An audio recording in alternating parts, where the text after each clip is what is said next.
দেখুন, এই বন্ধ তো মানুষ কোনোদিন বিজেপিকে এই রাজ্যে মানেনি।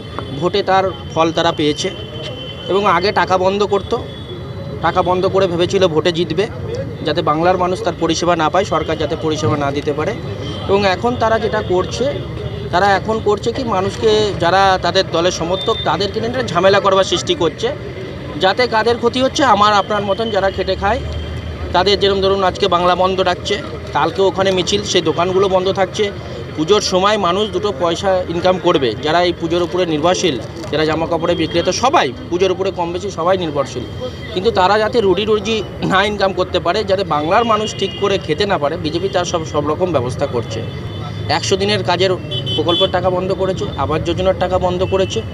প্রত্যেকটা ক্ষেত্রেই যখন তারা পারেনি কিছু করতে, এখন বাংলার মানুষকে একটা ঘটনাকে কেন্দ্র করে নিয়ে, যেই ঘটনাটা সিবিআইয়ের হাতে দায়িত্ব, সিবিআইকে আমার মনে হয় সিজিও কমপ্লেক্সে গিয়ে ঘেরাও করা দরকার, যে সিবিআই কী করলো। আজকে 28শে আগস্ট আমাদের সাংসদ নিশ্চয়ই কোনো দিক নির্দেশ দেবেন আমাদেরকে, যেভাবে বাংলাকে নিচু করবার চেষ্টা করছে সবাই মিলে, বিজেপি এবং সিপিএম কংগ্রেস যেভাবে সব একত্রিত হয়ে যেভাবে চেষ্টা করা হচ্ছে, সেই চেষ্টার বিরুদ্ধেই আজকে আমরা রুখে দাঁড়ানোর জন্য আরও সবাই, আজকে আমাদের এত লোক যাওয়ারও কথা ছিল না, কিন্তু আমরা বাসও পাইনি, কিন্তু তাও কম বেশি দেখুন আপনারা, মানুষ প্রায় 100খানা বাস আমাদের মহেশতলা থেকে যাচ্ছে, মহেশতলা থেকে।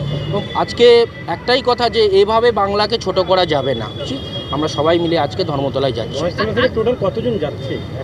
দেখুন, মহেশতলায় তো আমাদের জোন ওয়াইজ ভাগ করা আছে, 3টে জোনে। আমি প্রায় 100খানা বাস নিয়ে যাচ্ছি, আরও 2জন আছেন তারা তাদের মতন বাস নিয়ে যাচ্ছে। আজকে যে বন্ধ দেখেছে তার কোনো প্রভাব পড়বে? প্রভাব তো রাস্তায় দেখুন না, সব দোকানপাট খোলা। বিজেপিকে কেউ মানে নাকি বাংলায়?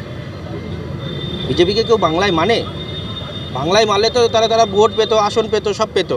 তো এইভাবে হেরেছে, তারপরেও আজকে শুধু বাংলা বন্ধ দেখছেন। প্রত্যেকটা দোকানও খোলা, প্রত্যেকটা দোকান খোলা। আর মানুষের ভিড় দেখুন, প্রত্যেকটা বাস চলাচল থেকে শুরু করে সবাই চলাচল করছে, কোনো জায়গায় বন্ধ নেই। আমাদের এখানে কোনো জায়গায় বন্ধ নেই, মানুষ আরও বেশি বেরিয়েছে আজকে মনে হচ্ছে।